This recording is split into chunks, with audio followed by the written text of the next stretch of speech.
বানাতে একটু কষ্ট লাগে কিন্তু বানিয়ে রাখলে দেখা যায় বিভিন্ন কিছুর সাথে হচ্ছে যে সার্ভ করা যায়। এটা একটা সুবিধা।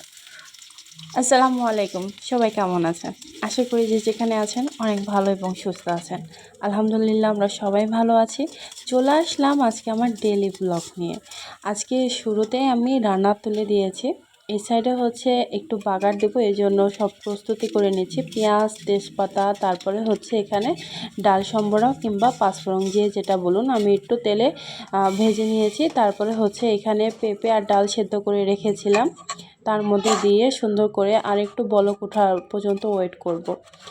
আর আজকে কিন্তু হচ্ছে একটু টিকিয়া বানাবো, এজন্য হচ্ছে খুবই তাড়াতাড়ি করছি কারণ একসঙ্গে সব কাজ চলছে। এখানে হচ্ছে দুপুরের জন্য রান্না বান্না তুলে দিয়েছি, আর এই সাইডে এই যে টিকিয়ার ডালগুলো পিষে নিয়েছি, আর এই যে মাংসগুলো এখন পিষতেছি। তো এটা হচ্ছে পাটাতে করছি, পাটাতে করলে সবচাইতে ভালো হয়। আর পাঠাতে কিন্তু অনেকটা টাইম লেগেছে, সেই সকাল থেকে শুরু করেছি, এখন কিন্তু 12:30 পার হয়ে গিয়েছে। অলমোস্ট আমার 3-4 ঘন্টা কিন্তু চলে গিয়েছে। কারণ হচ্ছে আমি এর মাঝে মাঝে সংসারের কাজগুলো করছি, কারণ দুপুরের জন্য খাবার দাবার তৈরি করতে হবে। এই সাইডে দুপুরে রান্না তুলে দিয়েছি, কুমড়া বড়িগুলো আমি একটু ভেজে নিলাম।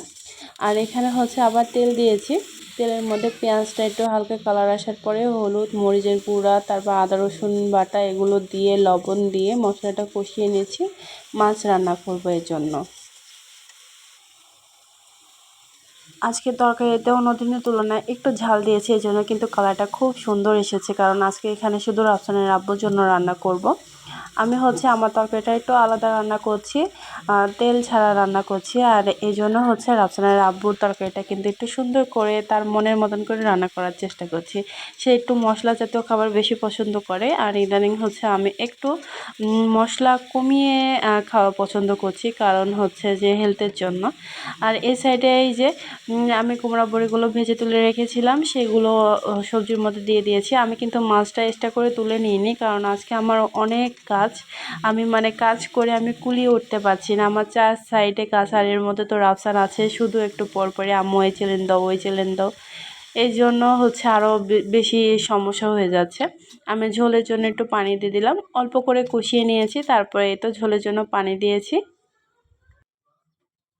একটা জিনিস সবসময় আমি খেয়াল করি, যখন কাজের প্রেশারটা অনেক বেশি থাকে তখন চারপাশে ঝামেলাটা একটু বেশি হয়। এটা টিকিয়া বানাচ্ছি, এই জন্য 2টা ডিম দিয়ে দিলাম। আর এখানে হচ্ছে বুটের ডাল আমি হাফ কেজির মতন ছিল, আর এখানে মাংস কিন্তু 1.5 কেজির মতন আছে। আমি 2টা সুন্দর করে প্রেশার কুকারে রান্না করে তারপরে হচ্ছে পাটায় বেটে একদম মিক্সড করে নিচ্ছি। এখন এখানে কিন্তু কাঁচা মরিচ কিংবা পেঁয়াজ কিংবা বেরেস্তা কোনো কিছুই দিব না। আমি রান্না করার সময় কিন্তু মরিচ, কাঁচা মরিচ আর পেঁয়াজটা একটু বেশি করে দিয়েছিলাম এজন্য। এখন সুন্দর করে সব কিছু মিশিয়ে নিয়েছি। আর এই সাইডে কিন্তু আমার এই তো রান্না কিন্তু হয়ে গিয়েছে, ঝোলটা কমে এসেছে, তরকারিটাও বন্ধ করে দিব। আর সাইডে হচ্ছে ভাত তুলে দিয়েছি, দুপুরে খাওয়ার আর টেনশন করতে হবে না, দুপুরের জন্য রান্না হয়ে গিয়েছে। এখন টিকিয়া বানানো কিন্তু আসলে অনেক ধৈর্যের ব্যাপার দেখলাম। আমি এর আগেও টিকিয়া করেছি, কিন্তু হচ্ছে আমি অল্প পরিমাণে করেছি, এত বেশি পরিমাণে কখনোই আমি করিনি।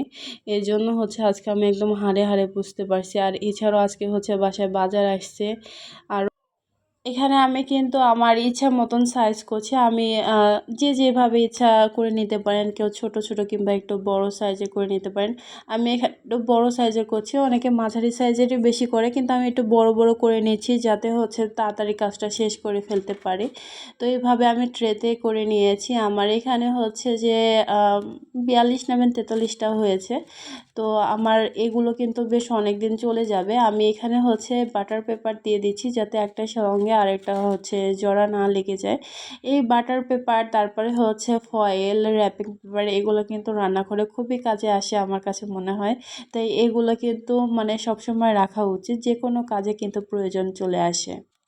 অনেকে কিন্তু এইভাবে ট্রেতে দিয়ে ফ্রোজেন করে তারপরে একটা বক্সে রাখেন, আসলে এতটা টাইম নাই। আর এছাড়াও হচ্ছে আমার ফ্রিজে ট্রে ঢুকানোর মতন জায়গা নাই, সব কিছু দিয়ে একদম বোঝাই করা, এই জন্য আমি আর ঝুঁকি নিচ্ছি না, এভাবে সুন্দর করে রেখে দিচ্ছি। এভাবে রেখে দিলেও কোনো সমস্যা হবে না।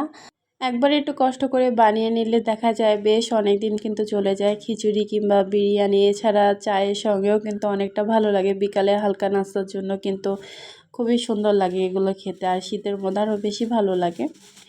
বাজারগুলো ঢেলে নিয়েছি, এই বাজারগুলো ঢালতে আমার খুবই আলসেমি লাগে। এই আগের সপ্তাহে আমি বাজার ঢালতে আলসেমি করেছি, মানে সকালে বাজার আনছি আর রাতে আমি ঢালছি, তখন হচ্ছে যে এই ফুলকপি নষ্ট হয়ে গিয়েছিল। এই জন্য আজকে আগে ভাগে সব পলিথিন থেকে নামিয়ে নিচ্ছি। তো এখানে এই তো আমার সাপ্তাহিক বাজার আছে। আর আজকে এ পর্যন্তই আপনাদের সাথে শেয়ার করলাম। আশা করছি আপনাদের ভালো লেগেছে। সবাই ভালো থাকবেন। নতুন ভিডিও নিয়ে আবার হাজির হব। আল্লাহ হাফেজ। আসসালামু আলাইকুম।